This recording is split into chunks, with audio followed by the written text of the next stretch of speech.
Good morning. Morning. Morning. Morning to everyone on these three levels, here in the hall or here in the temple garden or on the broader temple garden, which encircles the globe now. I had an email from someone from Britain about teachings a couple days ago and was freaking me out a little bit. So I hope you're here today. Please feel free to move around a little bit if you're in the yard or in the hall, and there's some free seats if you like to move to a place that's easier to see, or turn your cushions so that you can look this direction. Feel free to do that now or anytime throughout the talk. And happy Father's Day. Happy Father's Day. Yeah, I feel of the things in my life which spurred me to this path of Buddhism.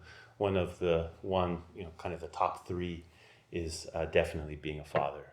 I became a father when I just turned 21, and that's quite a thing. And I have never regretted ever having three beautiful children who aren't so much children anymore, but now they get to take care of me, I hope. I think a lot about how so much is changing in our world, and what it means to be a father, of course, changes. And it's also it's just very important. And how much we appreciate fathers, how much we appreciate fatherhood. Today is a good day to remind ourselves of that. Whether we're, had experience with our own fathers that were very good or not so good, to see the way in which fatherhood is important to our lives only brings us all up. I feel very fortunate to have not only a great relationship with my dad, but to have had a real model for how to be a person, how to be a man, how to be a father. So I'll call him today, and I'll go visit him maybe tomorrow or the next day. He just lives in Salem.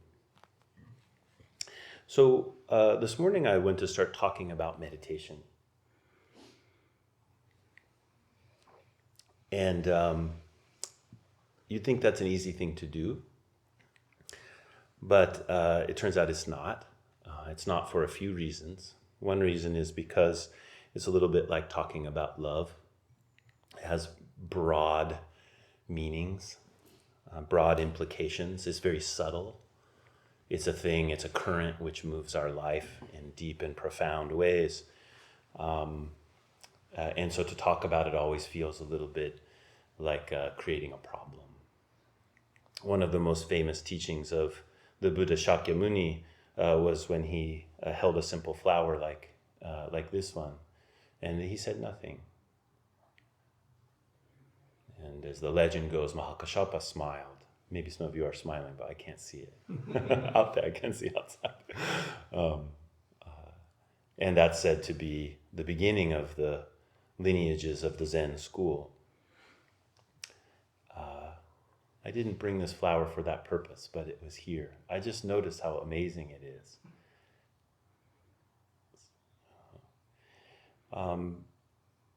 There's another reason it's hard to talk about meditation, and that's because our school doesn't do it very much.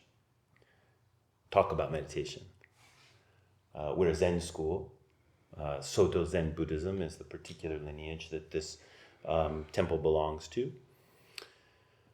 And Zazen, the way we say meditation, is everything's organized around it. When we meet for almost anything, we'll sit in Zazen for at least some amount of time. There's a lot of emphasis on meditation or emphasis on Zazen, but there's a real hesitancy to talk about meditation, to talk about what it is or what's inside of it. And I understand that. I mean, I'm part of this lineage, but it makes a lot of sense to me. It's a little bit like sometimes people will say to me, oh, you and your wife, you seem to have such a wonderful relationship. You seem to love each other so much and get along so well. And I'm like, yeah, it is, And they said, well, tell me about that.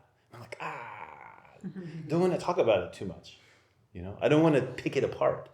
I don't want to take the flower and say, oh yeah, this is the stem, and let me take the leaves off here and let me show you the inside where this part happens and that part happens. Because there's something about the completeness of the flower that you don't want to disturb by overanalyzing it. And so I have that feeling about meditation. It's so simple. It's so straightforward. So radically straightforward that the part of our mind that wants to be able to take apart and to own, the part of our mind that wants to be able to go through some kind of a ritualized process in which now this becomes mine, like I'm going through the checkout stand, right? And you pay your 25 cents for the pack of bubble gum. That's what it used to be. $1 for the pack of bubble gum, whatever it is. Now that's my bubble gum, right? I get to chew it up. Right? I get to own it. It gets to be mine. I've been instructed in meditation. I practice meditation, therefore meditation is mine. It doesn't work that way. It's not something that can be owned. And so for me, that's a beautiful starting place. If we want to talk about meditation, if we want to talk about the freedom of meditation, is that it's not something which is to be owned. It's not something that is to be manipulated. It's not something to be manipulated by. Right? It is freedom, a very direct and radical way. And over the past several weeks, I've been speaking about the 6 perfections. The 6 perfections is one of the oldest ways that Buddhism talks about the path of waking up. And in the Mahayana tradition, the 6 perfections were those earliest teachings. Generosity is the first. The second is ethics. The third is patience or forbearance. The fourth is vigor. The fifth is meditation. And the sixth is wisdom. This time I started talking about patience. And been trying to emphasize that there's a direct freedom in each of these practices. We can start anywhere on the 6 if we wanted to study them. You can start anywhere, right? And you can go move backwards, forwards, skip them, whatever. They're all completely interpenetrating, right? But the reason that I chose this time patience and emphasizing freedom is what I was seeing was so many people trying to be patient, trying to bear the circumstance. And at that point, we hadn't come to the moment of the full expression of Black Lives Matter that's happening right now. So this was about COVID-19, right? It still is about COVID-19, right? But what I was seeing was people just kind of like gritting their teeth and trying to get through it. That's one way. That's one kind of patience. That's one kind of forbearance, is to just hunker down, right? Do our best. Try to make the best out of a difficult situation. But I wanted to highlight how there's something more than just waiting in patience.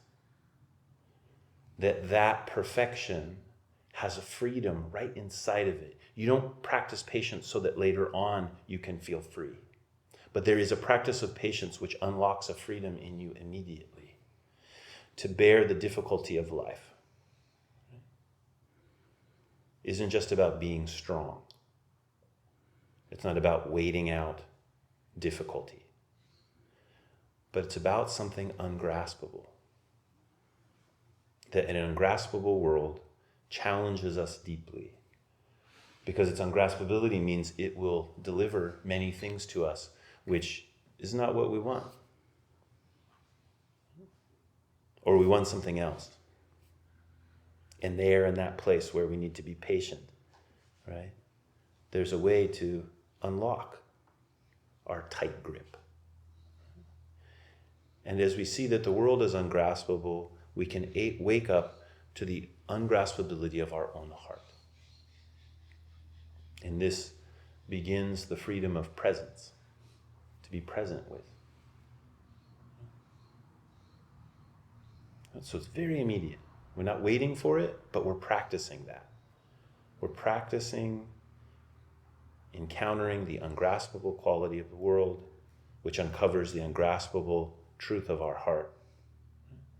And we're able to stay connected with things in a way that we never could otherwise. When we spoke about vigor, I was talking about the pure and courageous minds linked to other beings. This is a quote from the Prajnaparamita in 8,000 lines, probably the oldest teaching on these perfections. Pure and courageous minds linked to other beings. That to be vigorous, right, to bring up the energy and the conviction of practice and awakening, is not something that we do simply on our own, but that pure and courageous minds of the bodhisattvas are linked to other beings. That actually the vigor that we receive, the energy which moves through us, comes from a deep awakening to our inseparability. That other beings and myself are not two. That actions that are based not in controlling other beings for the purposes of gaining power, but appreciating how we are together, how our minds are intrinsically linked. Now, I don't mean mind here as like the content of our head. I mean our lives. Our lives are inseparable. That is vibrant. That there's a freedom of vitality that comes from that that's totally different than how it is that we would hold part of the world down to gain our energy. And we can feel that immediately.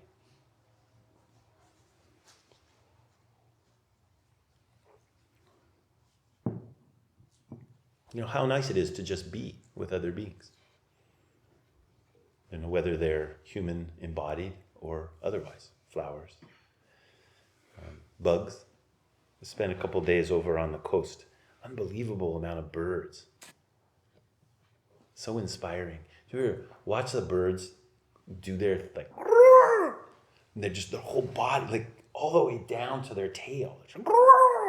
And they do that over and over and over and over again. Just like, wow. No wonder humans aren't waking up very quick. We need to learn from the birds. They just put their whole selves in, you know, together. There's all these other birds around.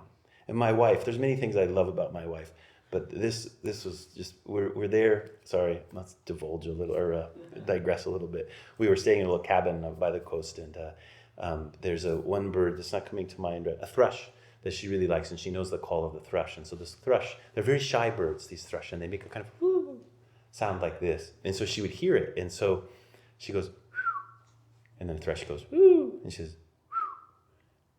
and pretty soon the thrush comes out of the bushes and sits there, and they're just calling back and forth to each other. You know, it was so beautiful. And then I tried it. I wasn't very good at it. Probably not enough love in my whistle. Anyway, why was I talking about that? Oh, together, yeah. So, in a classical sense, when we talk about the 6 perfections, the first 3, generosity, ethics, and forbearance, these are seen to be qualities that can be enacted in, for lack of a better word, we'll say mundane ways. These 3 perfections can be enacted without them, or these 3 things can be enacted without them rising to the level of perfection, without them rising to the level of producing freedom, okay? Or uncovering the intrinsic freedom in which we are all held all the time. Right? We can be generous, okay? We can be ethical, and we can be patient in a way that is just very simple and straightforward, but doesn't actually connect us with freedom. When it comes to the level of vigor, the traditional teachings tell us that if we're going to practice vigor, that it has to rise to the level of freedom. There's no way to get the vigor that's talked about here in the perfections without it being something about freedom, without it unlocking the ways in which we keep ourselves in karmic cycles. Now, the reason I think this is important when we're looking at this division is to see that when we move from that kind of possibility of just grit and bear it kind of patience, which is good, Buddhism sees that as good, but it doesn't see it as complete. When we move to vigor, it's asking us to create a different alignment or to find some truer alignment than just doing what is good. Right? It's asking us to find something in ourself which leads to true wisdom. In the classical sense, vigor comes as the 4th in the list because that's the place where if you're going to take on this thing called meditation, you're going to need some energy. And you don't need the energy that's just like, how can I be the most powerful, dominating being in the universe kind of energy, but the kind of energy that is deeply aligned with the presence of linked minds. That our being and all of the beings around me are completely enmeshed. The energy that arises from there is necessary for the practice of meditation. Right? If we try to enact meditation through control, then we'll have some certain kind of success, but we won't have the success that leads to real freedom. It won't lead to real wisdom. It may lead to certain kinds of mental powers, but that's all. So when we talk about this shift from forbearance to vigor, vigor is a preparation for meditation. Right? And meditation is deeply linked with wisdom, and wisdom is what animates all of the perfections as a true crossing over, the possibility that they can save us from this kind of karmic cycles which lock our lives in suffering. So that's a little bit of a technical thing, but keep it in mind when we start talking about meditation. Keep it in mind when you're telling yourself, why don't I meditate more?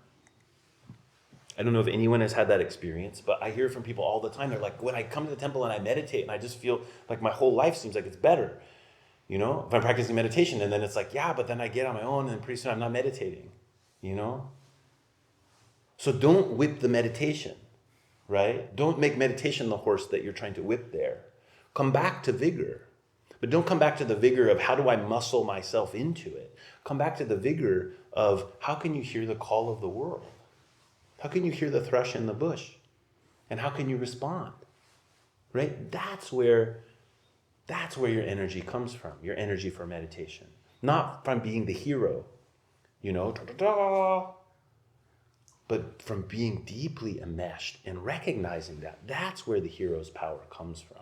The bodhisattva's power comes from.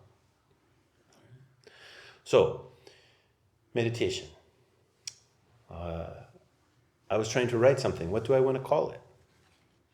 And so I wrote today, it's an invitation to the precious light of your own body, your own mind or heart, and your own breath. An invitation to the precious light of your own body, your own heart, your mind, your breath. I feel very lucky to have been introduced to meditation when I was, I don't remember, it was maybe 12 or 13, and I was taking a after-school class. Remember when they used to have those? After-school class on Chinese brush painting. And there was a teacher, I wish I remember her name. I would chant sutras for her. She was teaching us a real simple Chinese brush painting. And before we would paint, she would have us sit quietly, and she would give us a very simple kind of meditation. In fact, the meditation she would normally have was about a flower. She would say to imagine a flower in your mind. And then she would take us through a very simple process of paying attention to the flower and then just releasing our image of the flower. I didn't keep doing the Chinese brush painting, but it felt to me like someone had showed me a world that I knew was there, but I didn't know how to look into. It was like the magic of the world, which, you know, when you're 12 or 13, you haven't shaken that off so much, hopefully. Yeah. And, but now someone showed me how I could look into it. Not just feel it, not just kind of notice when it was coming by, but it was like those, have you ever seen those things when people look down into the ocean? In Japan, they use them, the people who gather shellfish. It's like a wooden disc with a piece of glass on the bottom, and you just put it on the top of the water, and then you can see down in. Has anyone ever used one of those? If you have goggles or you have a face mask, it's kind of the same thing. But I think it's cool about these is you like in the boat, you know, and you just drop it on the top of the water and you look down and you can see down into the ocean or into the lake because it takes the disturbance off the top of the water, you know? That's exactly what it felt to me like. Someone just went, boom. Now the catch there is what you see under there is not always awesome, right? Seeing into that world of mind is treacherous, as it turns out, but it's also beautiful.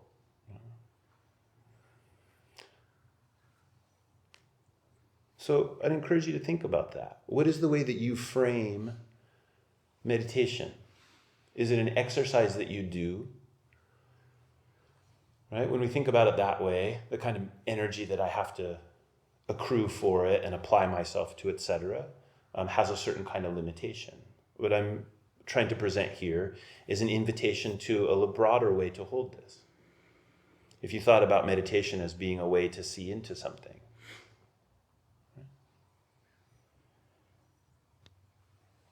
then where would the energy come from? What kind of interest would you need to have to look into it, not just to kind of enforce the exercise upon yourself?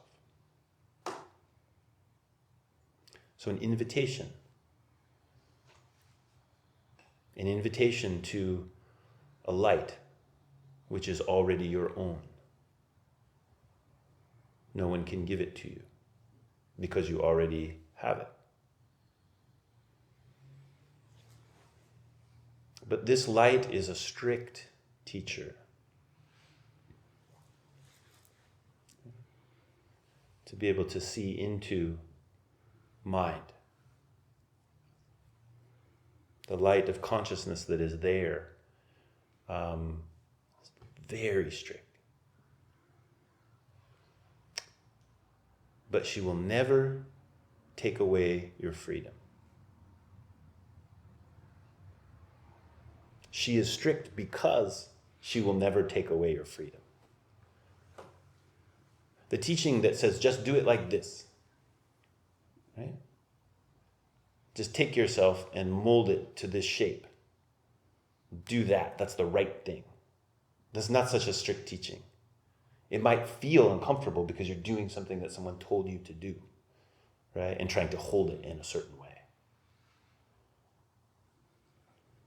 But the very strict teacher is the one that says, of course, we are here together. You're at the table. What will you do? I can't take that from you.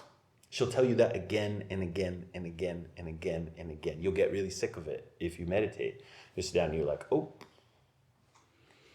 here I am with the one thing I can't get away from. Me, my body, my mind, my heart, my breath. And the beauty of that is that when we stay present with it, when we stay present with intention, as is expressed through my body, through breath, through mind, we see how it's ungraspable. It's me. But I can't control it. But I'm still responsible. Right? Just think about the quality of your mind. Will you sit quietly? I don't know how many billions of things it does. We're sitting there for 20 minutes or something together. How you experience that. Maybe very quiet, maybe very busy. There's all kinds of possibilities. But you're responsible. But you can't totally control it. It's not of the nature of being controlled. Now, in a classical understanding, a classical Buddhist understanding, what you're experiencing moment to moment, all the time, but we'll just focus on meditation right now, is the results of karma. Karma are patterns that are laid down within, we could just say they're like grooves that are laid down in consciousness. And so all phenomena that appear, all experiences that appear, are appearing through that movement of karma.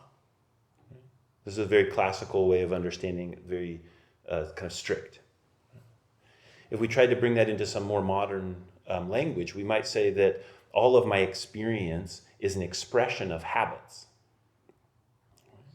That what I'm experiencing moment after moment after moment as I sit in meditation, or as I do anything, but we're just talking about meditation right now, that what I'm experiencing is the expression of habits which have formed, and they're expressing themselves, I'm saying this in a very technical way, they're expressing themselves as me.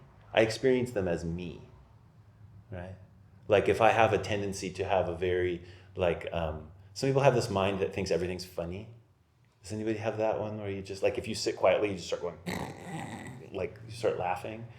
Some people are like that. My best friend in Japan is like that. He went to the monastery because he was like a juvenile delinquent, and so that's what they do in Japan is they take you to the monastery, or they used to. They take you to the monastery and make him stay there for a little while. And you know when you get the giggles, and so he's sitting there in the monastery. They have a ton. It's like a meditation platform, and him and his best friend. That's Kuma's my buddy's name, and his best friend Stomu at that time. They're like freshmen in high school or something, and they sit there on the ton, and they have to sit meditation.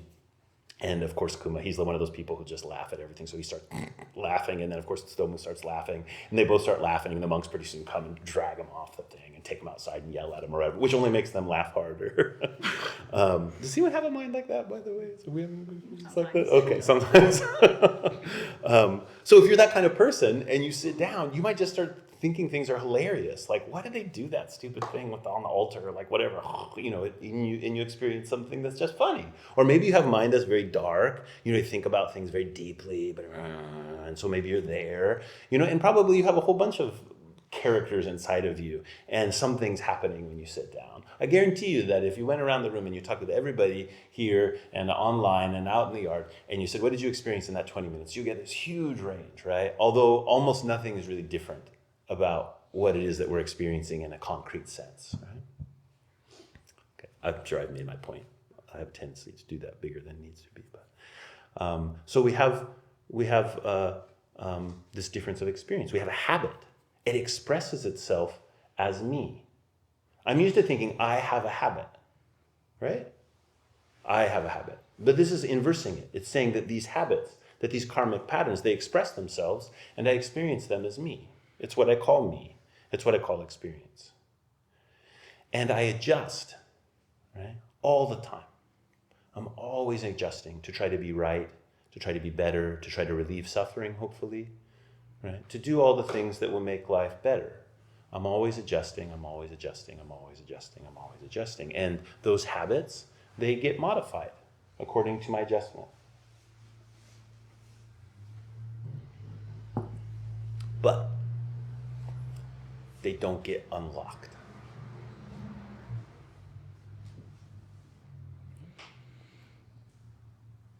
So again, we're talking about meditation, talking about recognizing this very strict teacher, which reminds us again and again that we're free.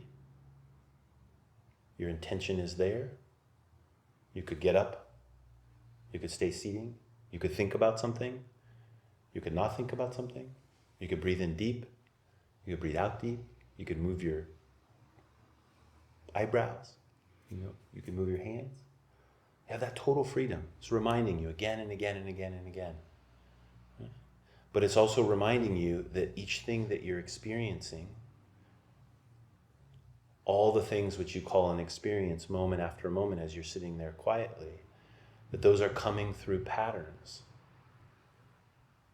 They're coming through expressions of habits, of mind, of heart, of breath, of body. So since you're free, what are you going to do? What do you like? Do you like those habits? Do you like the quality that's there? Do you think it's helpful? Does it feel free? Or do you just lock it down because the freedom's scary? What do you do? This is a question of meditation.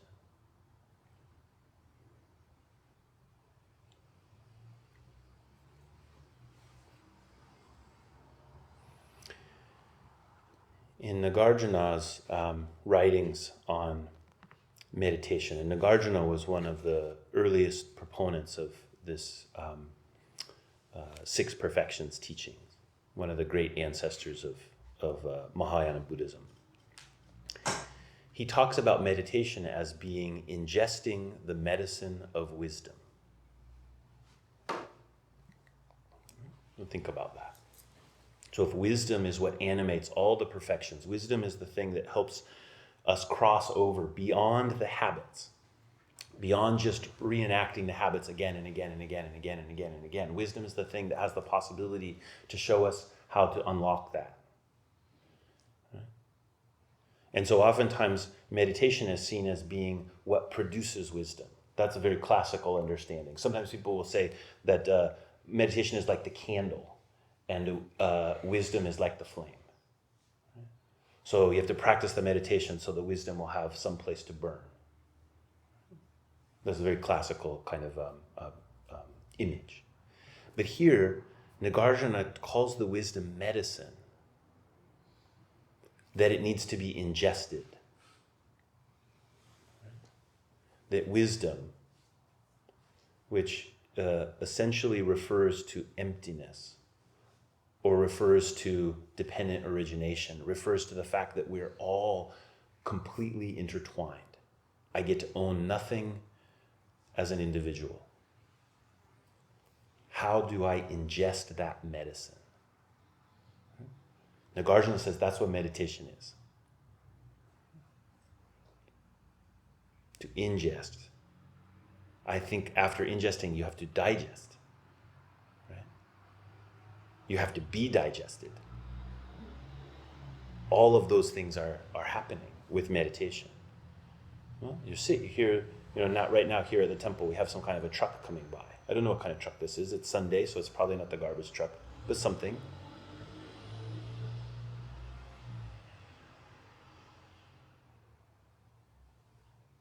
Medicine of wisdom. In, what do you call those things? Internal combustion engine. It's giving you something. Do you realize that that movement of that truck is not separate from your mind? One iota.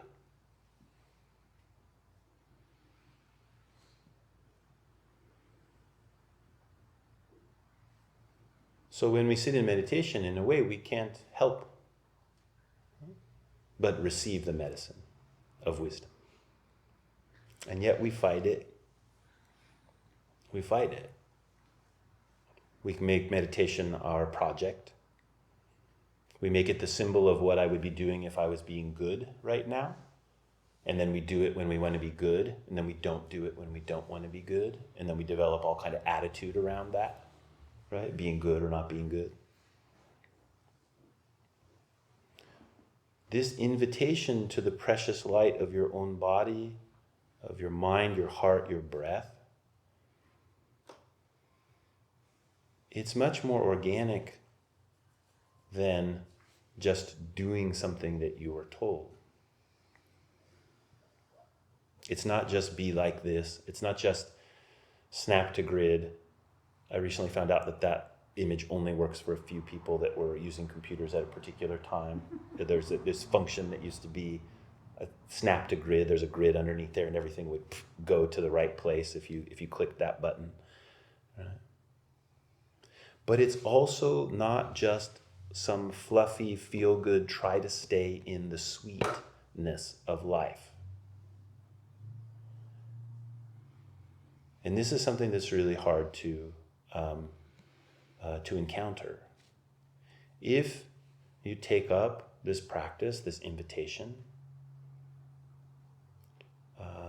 to your body, to your mind, your heart, your breath, you will encounter things that are unfathomably difficult. You will encounter those things whether you meditate or not. But now you will be invited to encounter them with their depth in full display.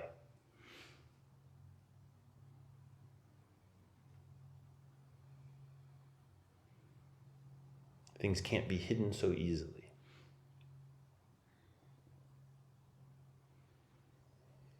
And so as we meditate, I oftentimes encourage people first to find the enjoyment. To find the enjoyment of giving up the struggle for a little bit so you can find some centeredness. But then,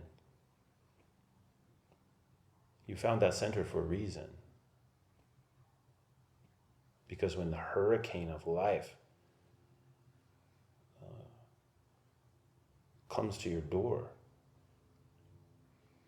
you know something different than just pushing and pulling.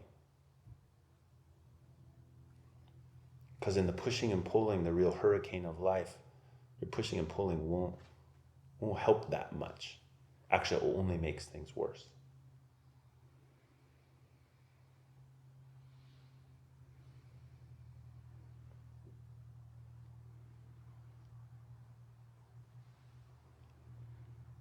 Nagarjuna says that the bodhisattvas employ the power of meditation to ingest the medicine of wisdom.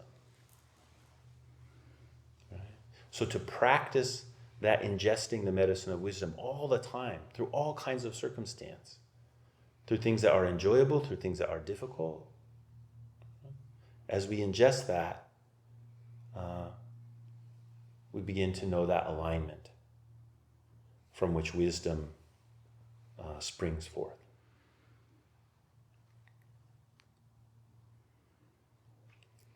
Another image that Nagarjuna offers is that wisdom is like a lamp. Here again, he talks about it as being like a flame.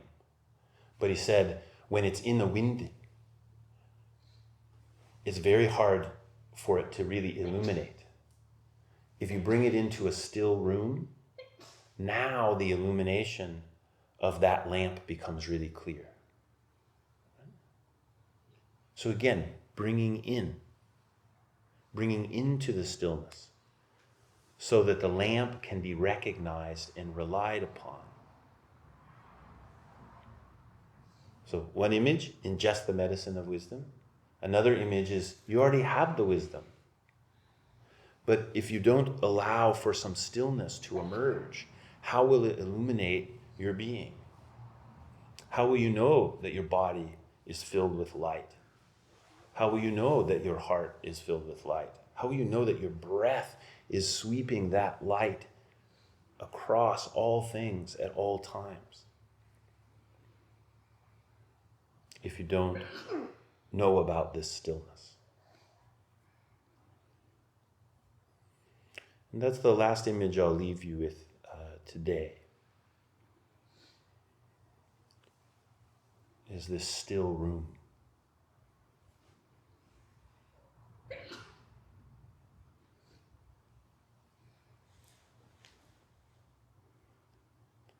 That still room is not outside, but neither is it here just at the edges of your body or the edges of what it is that you can see. You are a stupa.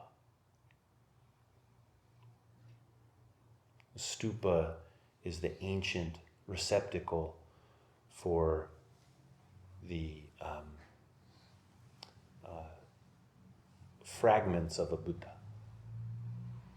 So when the Buddha passed away, parts of his body called relics were put into and these mounds had been made for millennia before that, right? But in the case of Buddhism, the Buddha's body, his tooth or a bone, fragment of bone, or something, it went into these stupas. They're shaped like this. And they just sit there.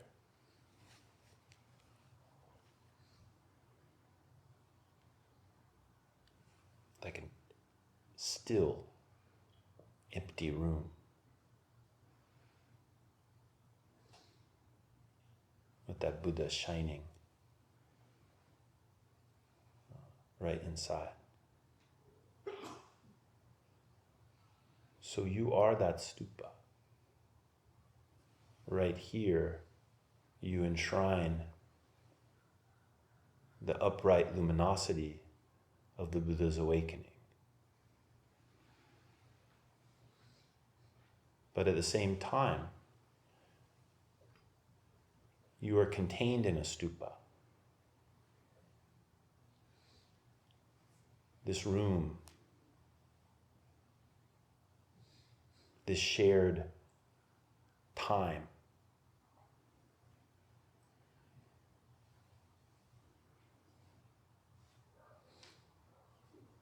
We are held together there. And inside of you, there is a stupa, a still room, which is below this level of consciousness in which you're reacting to the eyes, the ear, the nose, the tongue, the body, the mind. All of those things that you're enacting on this level, there's a stupa of total stillness that sits at the center of that, unconcerned.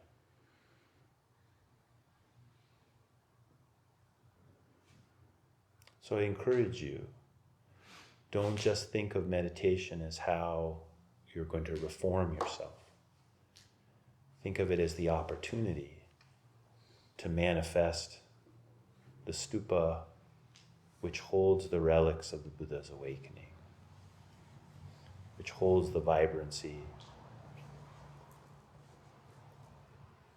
of light that entered this world.